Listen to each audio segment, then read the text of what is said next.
Although this movement is a part of the warm-up sequence, it is also the first movement as an introduction to the internal mechanics of Tai Ch Chuan.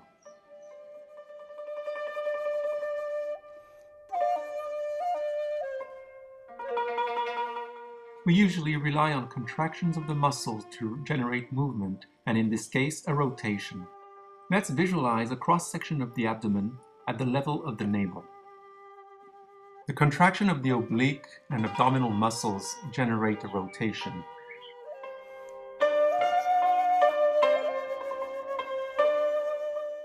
The chain of contraction ends up around the spine, in the lower back mainly.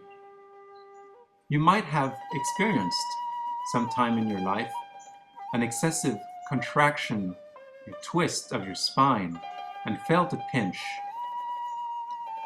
We can easily prevent and avoid this sort of discomfort, not using peripheral strength, but the core.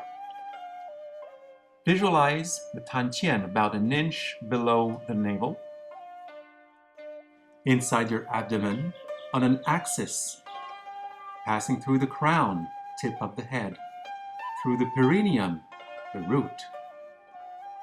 At the center of this area, called in Japanese a hara, Chinese Tien, resides a center of energetic gravity, a powerhouse, fueled by the yang energies drawn from the heavens and the yin energies pulled up from the earth, swirling and curling around in your core. An incredible potential just asking to be channeled into movement. The flow of energy going along this channel, this conduit, this axis is a two-way street. You can feel the uplifting pull of the yang upwards to the heaven, and the rooting, the anchoring of the grounding yin. A strong connection on this axis will provide you with strength and balance, psychologically and physically. Rotate around this axis.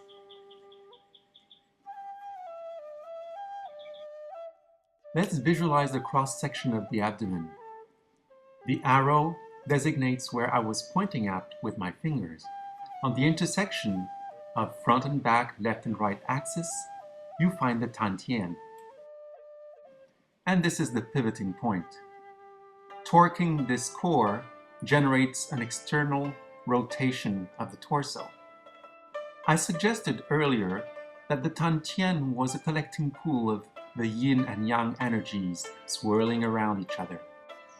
Their movement is not that much of a pivot, more like a spirally swirl. Something like a tornado,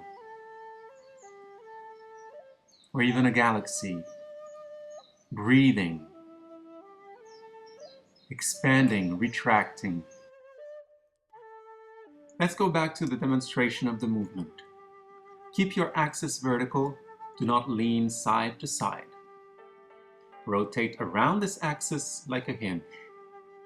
Let's focus on the arms.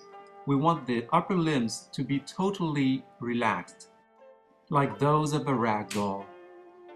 Another image that suits this movement very well is that of the Chinese tambourine, a very small handheld tambourine at the end of a stick.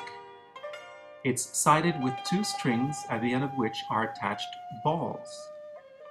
When you twist the stick between your fingers, the arms with the little balls at the end begin to swing and slap both sides of the little drum. As you increase the torque, the momentum, the arms, if really relaxed, will be slapping your lower back and the shoulders, giving yourself a massage. You can do as much as you wish of this one. You breathe in He as you rotate to the left, Ho to the right. And to finish, stop torquing the core and let the upper body relax on its own. This way of soliciting the core to generate movement will be found throughout the practice of Tai Chi Chuan.